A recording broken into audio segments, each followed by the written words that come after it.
Hello friends, कैसे हैं।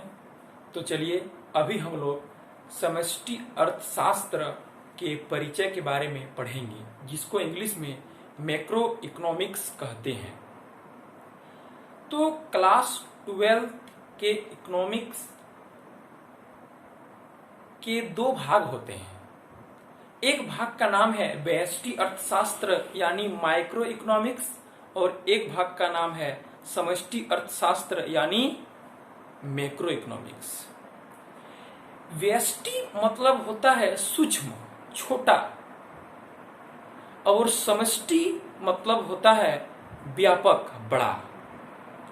व्यष्टि को इंग्लिश में माइक्रो कहते हैं और समष्टि को इंग्लिश में मैक्रो कहते हैं।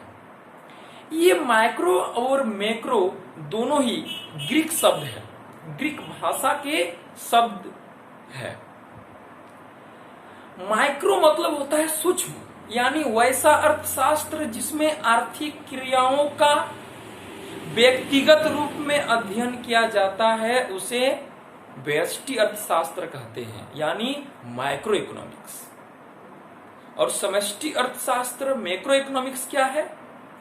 वैसा अर्थशास्त्र जिसमें आर्थिक क्रियाओं का सामूहिक रूप में अध्ययन किया जाता है, अर्थात जिस अर्थशास्त्र में संपूर्ण अर्थव्यवस्था के स्तर पर आर्थिक क्रियाओं का अध्ययन किया जाता है, उसे समष्टि अर्थशास्त्र कहते हैं। क्योंकि समष्टि का मतलब होता है मैक्रो, मैक्रो मतलब व्यापक, बड़ा। वैसा अर्थशास्त्र जिसमें आर्थिक क्रियाओं का व्यक्तिगत रूप में अध्ययन न होकर सामूहिक रूप में अध्ययन होता है, संपूर्ण अर्थव्यवस्था के स्तर पर आर्थिक क्रियाओं का अध्ययन होता है, उसे समष्टि अर्थशास्त्र कहते हैं।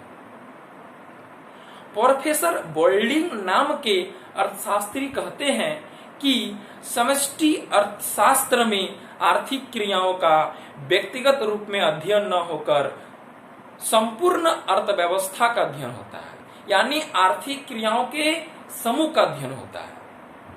फिर कहते हैं समष्टि अर्थशास्त्र में व्यक्तिगत आय का अध्ययन नहीं होता है, बल्कि राष्ट्रीय आय का अध्ययन होता है। व्यक्तिगत उत्पादन का अध्ययन नहीं होता है, बल्कि राष्ट्रीय उत्पादन का अध्ययन होता है। व्यक्तिगत कीमत के बारे में अध्ययन नहीं होता है, बल्कि सामान्य कीमत स्तर यानी जनरल प्राइस, जिसको सरकार द्वारा तय किया जाता है, के बारे में अध्ययन होता है। यानी सीधा सा शब्द है। माइक्रो मतलब सूक्ष्म, यानी वहां पर आर्थिक क्रियाओं का व्यक्तिगत रूप में अध्ययन होगा, इंडिविजुअल रूप में। लेकिन समष्टि अर्थशास्त्र में आर्थिक क्रियाओं का सामूहिक रूप में अध्ययन होगा, यानी संपूर्ण अर्थव्यवस्था के बारे में समष्टि अर्थशास्त्र में अध्ययन किया जाता है। समष्टि अर्थशास्त्र के कुछ विशेषताएं होती है। तो कहता है समष्टि अर्थशास्त्र का क्षेत्र बहुत बड़ा होता है, व्यापक होता है, पहला। दूसरा, समष्टि अर्थशास्त्र संपूर्ण अर्थव्यवस्था से संबंधित होता है। तीसरा, समष्टि अर्थशास्त्र में आर्थिक क्रियाओं का संपूर्ण अर्थव्यवस्था के स्तर पर अध्ययन किया जाता है। चौथा, समष्टि अर्थशास्त्र के मुख्य उपकरण, मेन पार्ट, सामूहिक मांग और सामूहिक पूर्ति है। समष्टि अर्थशास्त्र को संक्षेप में आय और रोजगार का सिद्धांत कहा जाता है। यही एक सरकार का मूल्य उद्देश्य होता है, और सरकार से संबंधित क्रियाकलापों के बारे में समष्टि अर्थशास्त्र में अध्ययन किया जाता है। इसीलिए कहा कि समष्टि अर्थशास्त्र को आय और रोजगार का सिद्धांत भी कहते हैं। समष्टि अर्थशास्त्र में आर्थिक समस्याओं, आर्थिक क्रियाओं का समाधान सरकारी नीतियों के माध्यम से होती है, क्योंकि इसका संबंध सरकार से होता है।